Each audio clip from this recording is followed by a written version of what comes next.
Hello, my dears, Daniela here, and welcome to another episode of the Spa Marketing Made Easy podcast. What a busy few weeks it has been. My family has a very special talent for clumping together any type of major life event, work event, any big thing that would seem like enough on its own.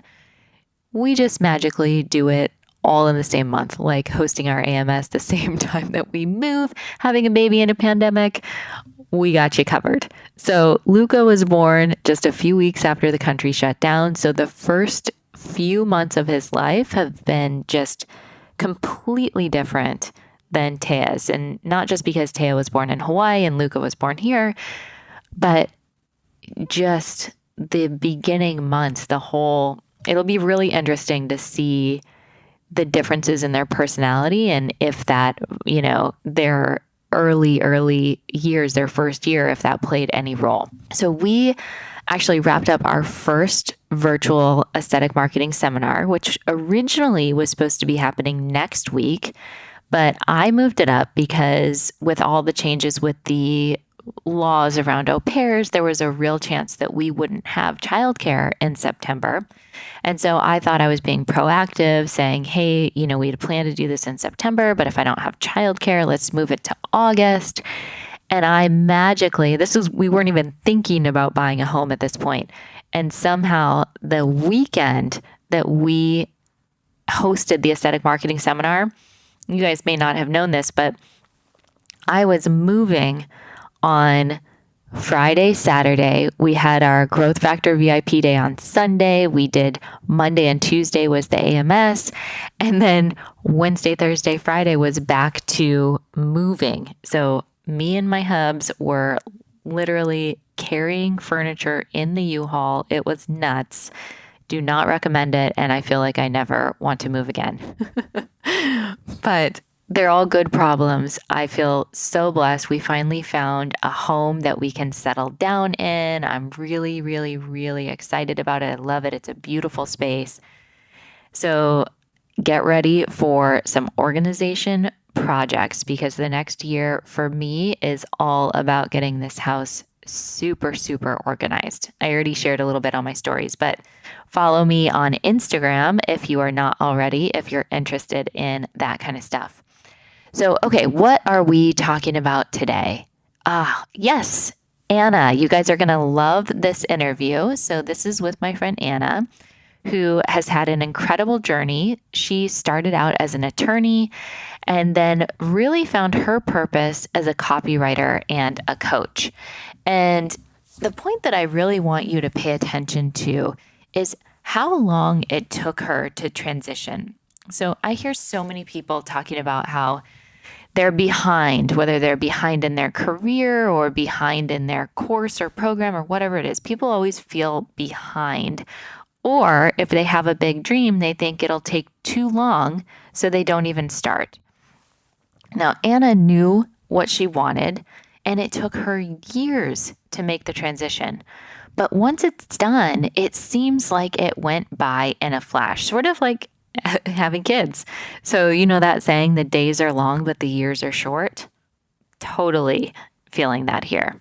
So Anna is absolutely brilliant in finding purpose. I hope that you enjoy this episode. So let me share her bio and then we can jump right in. So Sara Anna Powers is an online business mentor and messaging expert who's passionate about helping entrepreneurs pursue their powerful purpose in business. A licensed attorney who has transitioned into running her own business full-time, Anna is the founder of Magnetic Messaging, where she equips business owners with the tools to attract quality leads and make consistent sales. She also runs the Magnify Coaching Group and Magnify Mastermind program for business owners who want to magnify their results in business while magnifying God with their business. You can find her hosting the popular Faith Forward online business podcast, where she encourages and motivates online business owners who desire to keep their faith front and center, or online at saraannapowers.com. So it's a great interview. I love her story. I love her dedication, and I love her courage into making such a big transition. I hope you enjoy, and let's go ahead and play that episode. Anna, I am so excited to welcome you to the Spa Marketing Made Easy podcast. I'm so happy to have you here. Thank you so much, Daniela. I have really been looking forward to this interview, and I'm excited to dive into the conversation. Very good. So, for our listeners that don't know who you are, can you just do a quick background, a little bit about your story, your journey into getting into this path that you're in right now? Absolutely. So I'm Anna Powers, and I help online business owners create magnetic messaging so that they can get more paying clients. And I got into the world of coaching and teaching and mentoring, particularly for me. I do that primarily online. I got into that after practicing law, and I was about 5 years into my civil litigation practice. And I just felt like there was something more. And I had wanted to be a lawyer from the time I was 7 years old, and I saw a TV show. Yeah. I was like, how did you know what a lawyer was at age 7? Well, a TV show that I used to watch with my grandparents, and one of the lead characters was this high-powered, female attorney, and she just looked like she had it all together. She had this cool career, this great family life, and I thought, she talked a lot. I thought, this is for me. And so I spent, my whole childhood dreaming about being a lawyer, was an English and French double major in undergrad, and then actually did a year of law school in Switzerland as a Rotary ambassadorial scholar that counted for nothing toward my law degree, but cool experience. Yeah, cool experience that I got, opportunity that I had with Rotary, and they let me choose what I wanted to study. So I was like, well, let me take a year of Swiss law, taught in French so I could get my language skills up, and loved that. And then worked for a few years actually in the States before I went back to law school. So I was a little bit older going back to law school. And within the first few months of actually starting to practice, it was very clear to me that this actual reality of practicing law was not at all what I thought the practice of law was going to be like. Mm-hmm. And, of course, then you're sitting in a situation going, okay, I've dreamed about this my whole life. I've gone through 7 years of school. I actually took the bar in Mississippi and Tennessee. I still hold my 2 licenses. So I spent all this money, I've spent all this time, and this isn't what I thought it was going to be. And so I tried to push it away, but it just that knowledge that there was something more would not die down. And that's really, like, I knew that you had been in law, and I knew that you had transitioned in your career. And when I think of you and what you do, I think so much about finding your purpose, following your passions, being true to yourself, really discovering all of those things. And that's why I wanted to have you on here, is because I think there's so many solo estheticians and spa owners that can really resonate with, hey, I want to be an esthetician. I want to help people. I always say we're selling confidence, right? Because yes, we give people beautiful skin, but we are makeshift therapists. We are so many things in the treatment room to help these people. But when they go out and they start their businesses and they become spa owners, sometimes it's not what they thought, right? They're like, wow, I just want to do treatments, or I didn't realize how much more goes into this. And especially like this trend that I've really been seeing since COVID, since the shutdowns happened, every spa in America was shut down for 12 weeks or more. Some of them are still shut down. And that gave so many spa owners and estheticians the opportunity to pause. Mm-hmm. Right. And that's not something that we do. Business owners are the most impatient people I've ever met, included. Right. I'm like, I want that done yesterday. Next thing, what's the next level? Yeah. Yeah. I've got to make 7 figures. I've got to make 8 figures. It's always like the biggest, baddest thing. Yeah. But the most important thing that I think that we miss is what truly makes you happy. Yes. And what makes, like you can have your own success. You can make 200,000 a year in your spa and be incredibly happy, work 3 days a week. That is success, right? Yeah. It's how you define it for yourself. And you're so good at kind of coaching people into finding like, hey, what really is my passion? What really makes me happy? And so that's why I was like, okay, I've got to have her on because too many estheticians are saying, all right, COVID happened, I shut down, and I realized I've been going a mile a minute in this direction, but I Yeah. actually should have paused back there and got off on that exit. And I should have, gone down that road or that path. So I guess my first question is, how do you know, if you're on the right path, right? You knew in law, it's something you'd wanted to do your whole life, Mhm.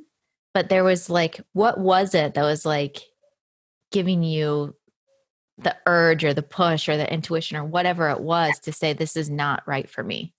Yes. And I want to preface this with my belief that nothing is ever wasted. So I'm so grateful for my legal education and for those years that I had. And it's part of why I keep my licenses active because those are great things to be aware of as a business owner. And I do feel like that background that I have gives me an advantage in the marketplace because I'm not intimidated or scared, by the legal pieces of running a business. So And you can write your own contracts. absolutely, which takes a lot of money. And I can review the contracts that other people write and see where they left things out that should be included. But I say that to encourage any of your listeners who are maybe contemplating a switch, to take away any form of beating yourself up for, oh, why did I choose this? Because whatever you have done in the past or whatever you're doing now, there's a reason that you walk down that path. And we're all making the best decisions for ourselves from where we are at any particular time. So until I actually started the practice of law, I could never have known that, oh, in reality, this isn't actually the lifestyle that really feels great to me. So I just want to preface that because anytime you're talking about, following purpose, I think there can be a tendency to be a little hard on ourselves that, well, why couldn't I just find my purpose, when I was 17? Why did I wait until I was 47 or what have you? So I hope everyone feels encouraged about this. But for me, it's very much a gut intuition, and there will be a level of unrest when I'm not doing something that is fully aligned. And I also noticed as I started to grow my business, as I got into the coaching world and started putting up a website, working with clients, taking on projects outside of my law practice, it was almost as if that legal part of my brain was shifting to where things that used to be really easy and natural for me to do as a lawyer started to feel very tedious and time consuming. And so I'm a spiritual person. I believe in God. And to me, I was like, okay, God is he's kind of shifting me over in this direction. So when I'm teaching niche to my own clients, I'm encouraging clients to look for something that they can do that is, number one, something they love and they're absolutely passionate about. Because when you own a business, whether it's a spa business or any other kind of business, like there's going to be pieces of it that you absolutely adore. And then every business has pieces that you just got to do. Our goal, though, is that we're choosing something that is primarily, and the overwhelming majority of it is something that we really love and are passionate about. So that's important. And one thing I just want to throw in there is the money piece, because I have so many estheticians. My background is in the world of medical aesthetics, and there's kind of this belief that you make more money in medical aesthetics. And a lot of people say, I want to have a medical spa, or I want to work in a medical environment or whatnot, because like when you really get down to it, it's because they think they'll make more money. And the truth is that it's actually more profitable. If we look at profit, it's more profitable in 9 times out of 10 to work in a day spa, to run a day spa, than it is a medical spa. And when you do things that are driven by money, I think it pulls you away from your passion. Yeah. And when you focus on what you truly enjoy and what you truly love, the money follows, and the money's a lot easier.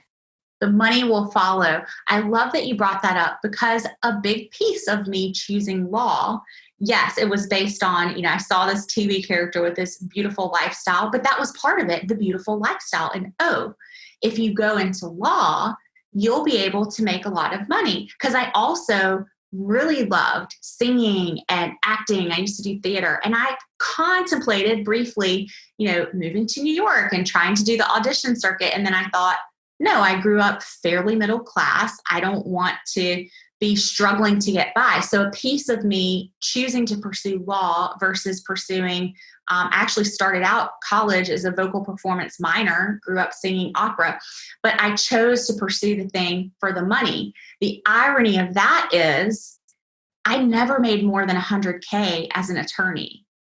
And I make so much more, not just the revenue that we bring in, but the actual profit that we retain and what I personally, make from leading the company, so much more than I ever made in law. And yet it's so much more joyful for me too. That was a hard thing though, to reconcile, because in the beginning of the business, I didn't know, will I be able to make, quote, lawyer money? By running this. Did you ever have that? But I know when I grew up, and I don't know if this is just like my generation, I'm 39. I'm 40. So we're right the same. Okay. So I felt like everybody wanted their kids to either be a doctor or a lawyer. Yes. It was like, if you're a doctor or a lawyer, you made it. And I don't know if that still happens today or if that's just our generation, but it was like, yep, doctor, lawyer. That was it. And my mom very much wanted me to be a doctor, but I just knew, I'm okay with my own blood, but with other people's, no. No. I just like, no. So when I'm talking with clients, I'm first looking for something that you love. Secondly, I'm looking for something that you are either already great at, or you have the capacity to become great at and the willingness to invest your time, your energy, and in some cases, your finances to become great at. So it matters that you're able to provide excellent value to your clients. Mm-hmm. And I don't think that anyone will ever have the level of thriving business that, that we all likely aspire to if you're providing mediocre service to your clients.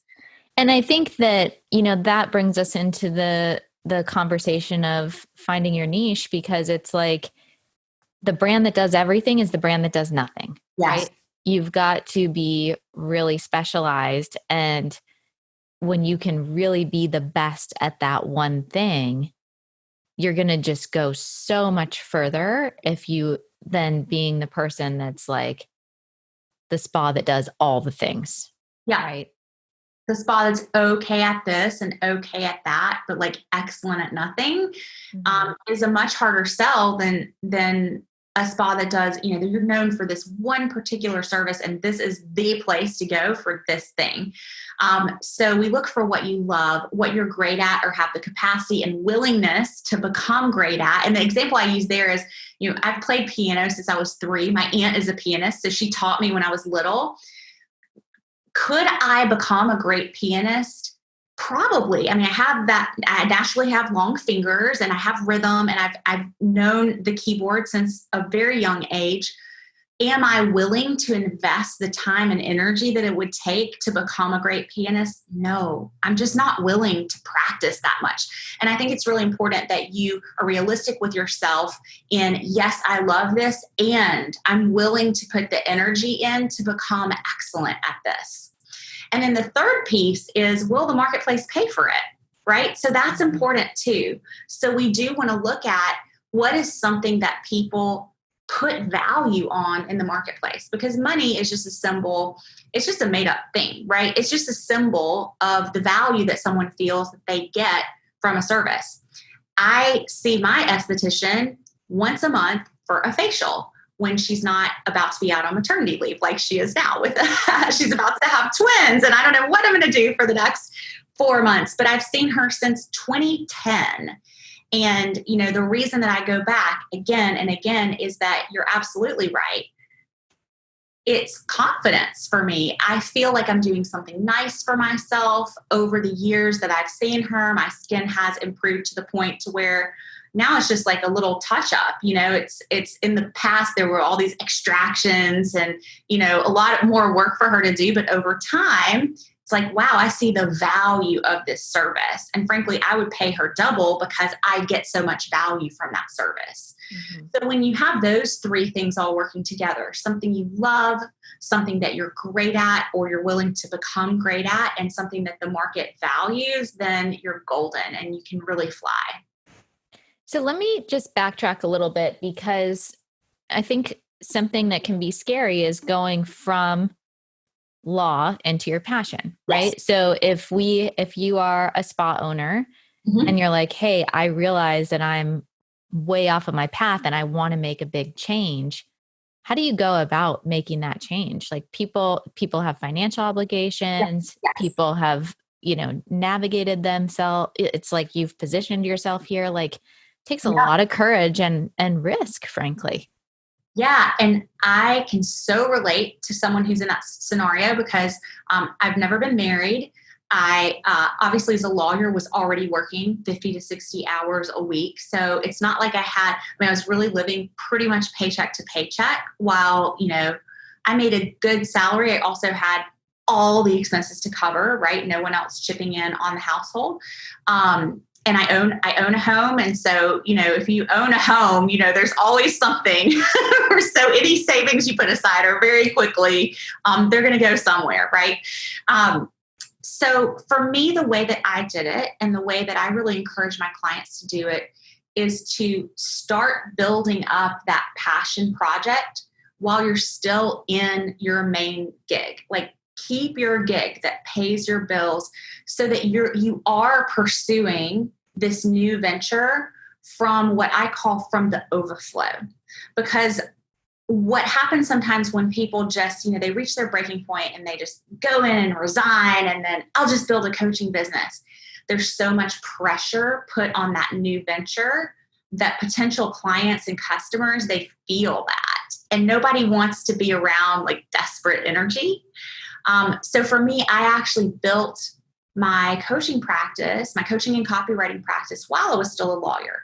And over time, I gently and hopefully gracefully transitioned. So I went from a big firm to a smaller firm. Now to do that, I took a pay cut, but I also was able to cut my hours back. So by that time, my business was making, a little bit of money, and I could justify that pay cut to buy back a little bit of my time to pour into my business. And then from that smaller firm, as my business continued to grow, I had a conversation with the owner and founding partner and asked to go part-time. Beautiful gift that I received. You never know what you're going to get until you ask. The first time that I asked to go part-time, the founding partner said, you know what, why don't we just decrease your hours requirement by 100 hours per year and just keep your salary the same? So rather than you going part-time, we'll just not require as many hours of you and keep your salary the same. It's like, okay, let's try that. And then over time, the business continued to grow as I had that extra 100 hours. I put them to good use, and then asked to go officially part-time again, and was given permission to go to law 3 days a week and work my business 2 days a week. And in that arrangement, I was able to grow the business income to where it was bringing in 7 times what my legal take-home pay was. So at that point, it became really clear, well, yes, your legal your legal salary is paying your mortgage and some of your utilities, but your business is bringing in so much in 2 days a week. What could you do if it's, so that's the way that I chose to approach it, because I'm not really risk averse, but I also try to approach any scenario with discernment and wisdom. Mm-hmm. And so I didn't want to put myself in a situation where I was desperate, to bring in money just to pay my basic expenses. And I think that if you're willing to get creative, there are lots of opportunities to gently transition the way that I did, rather than this whole, I know a lot of people say it, but leap and the net will appear. I'm like, I prefer to see the net underneath me before I jump off a mountain. That's just me. No, it is. And I think it really changes the energy, like you were saying, that desperate energy. Like if you have, I know some of the gals in our Growth Factor group are working on bigger projects. They're working on skincare lines and wanting to do these whole other projects, and they can pursue those and choose. It's without desperation because their spa is generating revenue. They don't have to worry or take contracts or do anything that's not aligned with their vision for that brand. Yes. Because the spa is generating the revenue. They have money in the bank. And so it really gives that freedom of like, I don't feel like I have to do things to put money on the table. And that is hugely important. Incredibly important. And a mantra that really helped me to reframe, because I know what happens is when you see your purpose over here and you recognize, oh, this thing that is my bread and butter, it really isn't my true calling, but you're in the transition phase. So you're not out of it yet. It's really important. How you do anything is how you do everything. So it's really important that you still bring your full energy to your day job, or to your main gig, because that's part of being someone who's full of integrity. Mm-hmm. So I started to look at my law job as my biggest investor in my business. So I would just practice feeling so grateful, when I would have to work on a case that, ordinarily I would have thought, oh, this is such an energy suck. This is not what I want to be doing. I had to nip that in the bud and really practice, wow, I'm so grateful for this job, because this job right now is giving me the opportunity to pursue my dreams and to grow my passion. And that's so true. Yeah, that was very helpful to me and has been helpful to a lot of my clients when they're in that in-between phase. Mm-hmm. I love that. That's my biggest investor in my business. So what was the timeline of your transition? Yeah. Okay. So I started the business in 2015. I started working with my first business coach at the end of 2014. Formed my LLC, officially started the business in 2015. Made $50 my whole first year in business. And that came in December. And people, it does not have to be this way, but I was starting from scratch. My family are educators. I have no business owners in my family. I mean, it was completely uphill. I had all these mindset issues. I had been on the Dave Ramsey plan. I had my $1,000 baby emergency fund saved up, and my coach required a $997 deposit. So I emptied my savings down to $3, put her on an extended payment plan to cash flow it, and then began to see, oh, there's all these other things that are needed to grow a business. It's not just hire a coach and make six figures. How interesting. So it took me a while to get the income flowing. 2016, by the middle of October, my business in its totality had made about $2,150. This was when I was trying to do health coaching, which was out of alignment, which I knew. When did we meet? Was it 2016 or was it 2017? 17. We met the end of 2017. Okay. Yeah. Okay. So in October of 2016, it was actually a conversation that I had with my coach at the time, where I just felt so frustrated. I'm pouring all this energy. I knew law wasn't it. So I start this online business doing health coaching, but it wasn't it wasn't working. Like I was signing on clients here and there, but at really low dollar rates. And I had invested almost $50,000 at that point. All my savings, everything extra I had, started racking up credit, build this dream, and then, got $2,000 back for it. Well, my coach picked up on the fact that she knew I wasn't really doing what I really wanted to do.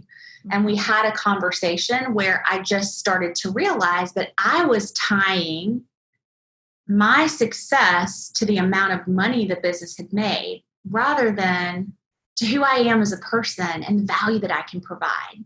And as long as I was looking at myself and my business as a failure, it was going to stay that way, which is kind of it's sort of an esoteric concept. But I literally said to my coach, I feel like a failure. And she said back, you have 2 law licenses. You own a home. We were meeting actually in London. You flew to London to be here for this event. Like, what about you says failure? And for me, I was tying my whole success as a human being to the amount of money that new business had or had not made. And when I flipped that and said, okay, actually, no, you're right. I am a success. I'm a success because I'm a human being who still has breath in my body, and that counts for something. Because, it's a gift to wake up and have breath in our bodies each day. If you're, I'm just thinking of, I have a 4-month-old right now, and I'm telling my husband, I'm like, my measure of success in the day is, have I brushed my teeth twice? And did I get out of my jammies? Like that is my measure of success right now. Any of the new moms can relate, but it's like every day it's an accomplishment. Like everything that we do, we have to celebrate those little wins. And we get to define success for ourselves. 100%. When I started saying, I'm just going to decide that I am successful, period, then the whole energy shifted, and I found the confidence to go after what I really desired to do, which was business coaching. And I was so scared I couldn't do it because I hadn't made 6 figures. And then my own coach pointed out, well, you know how to run a Facebook ad, you know how to write a funnel, you know how to create a landing page, you know how to build a website. Like, do you not think that would be worth, you spent almost 50 grand to learn how to do that. Do you not think it would be worth, someone paying you 1,500 for you to teach them all those things? And it was like, it clicked. And Daniela, I changed my whole business the night before a $4,000 photo shoot that I had booked in London. Mm-hmm. And we had mapped out all these health coaching shots. Like, we had me at the health cafe with like the green juice. I had bought all these like bohemian, what a health coach would wear in my mind that I would never wear in real life. If any of you, if we ever meet in person, like I'm usually in black or gray, and like I'm the opposite of boho. I like really classic things. I'll buy something really nice and wear it for 15 years. So I switched everything the night before that photo shoot. Literally went to Selfridges in London and bought the dress that you see that's on my main website photos the night before the photo shoot. And that was the end of 2016. And then 2017, to get back to the timeline, everything started to flow. I moved into business coaching with a focus in copywriting because I asked myself those same questions that we were talking through. Like, what do you love? Well, I love writing. I've been writing since I was a little kid. That's a lot of what I did as an attorney as well. It's research and writing, persuasive writing. So what could you become great at?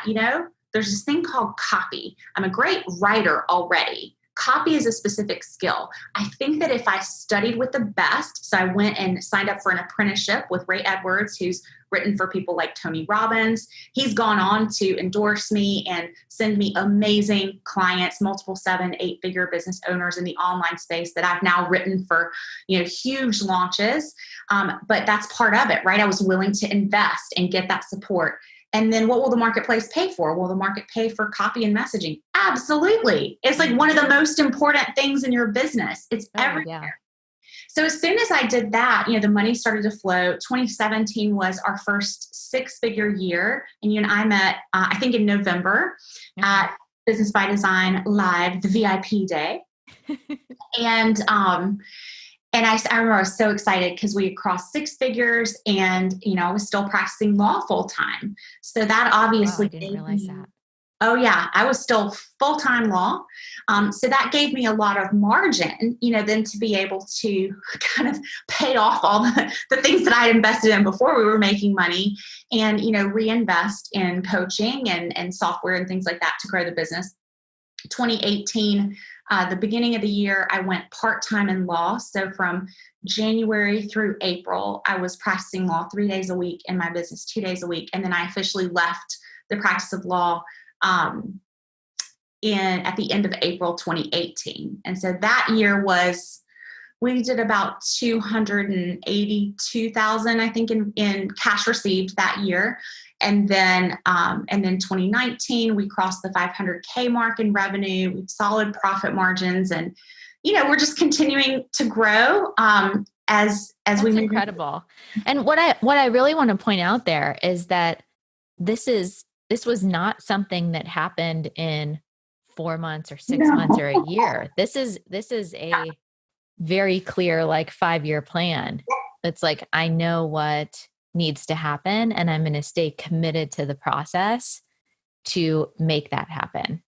And it can feel like a long time, but when you really think about that in your brain, from $0 and no idea for a business to a 500K a year business in 5 years. I mean, it took me 7 years when you count 4 years of undergrad and 3 years of law school. It took me 7 years to make not even 100K, straight out of as a lawyer. So it really and working a lot more hours too. Yes, absolutely. In something that didn't feel nearly as fun or as, what I love about the work I do is I feel like it's doing good in the world. I'm empowering my clients who are doing amazing things.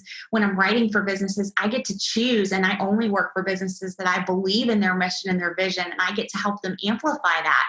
So, but it sure felt like it was taking forever when I was in the middle of it. But now I look back, I'm like, oh, that was so fast.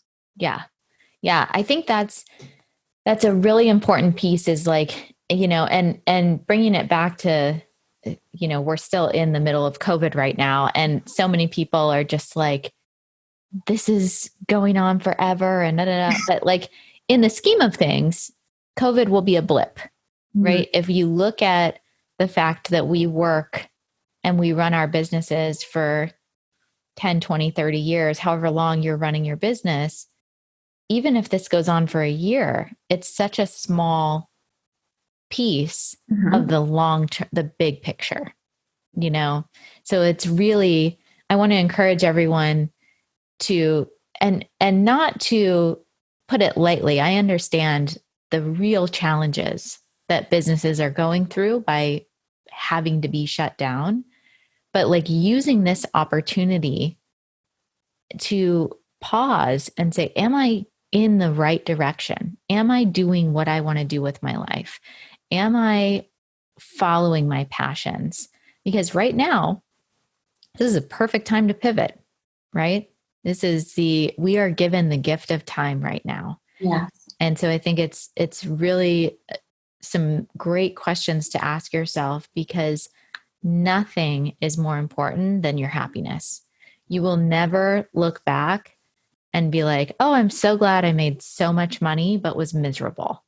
Absolutely. What is it all for? If you're making all this money, but you're not present with your family, your health is suffering, and what is it for? Yeah, 100%. So where can our listeners find you, follow you, stay in touch with you? Absolutely. So you can find me online at SaraAnnaPowers.com. There is no H on the Sara. So it's SaraAnnapowers.com. And then I'm on Facebook and Instagram at Sara Anna Powers. By the way, I love Instagram right now and stories. And if you do follow me and connect with me there, definitely send me a DM. You will see tons of stories about my cat, King Arthur, who is hilarious. He does the funniest things. I read my Bible in the mornings, and he's obsessed with my Bible. He runs right up to it and sits on top of it. I say he's soaking in the Word of God. But he's frequently featured, and I share a lot of tips there for messaging, which is really important to be able to reach people now, especially, during these times, as we are in the middle of the pandemic, there are more people kind of vying for our attention. It's an election year as we're recording this. So there's a lot of noise. And so you as a business owner, having the right tools to make your voice heard to the people who need to hear it is really important. And if anyone is selling anything and you need like a sales page online, I've got a free template that you can grab at saraannapowers.com/stellar sales page. Perfect. Well, we will include all of those links below. Thank you so much for your time, for this wonderful conversation. For any of the estheticians and spa owners out there, if you want to continue the conversation, be sure to head over to the Spa Marketing Made Easy Facebook group, and we'll catch you on the next episode.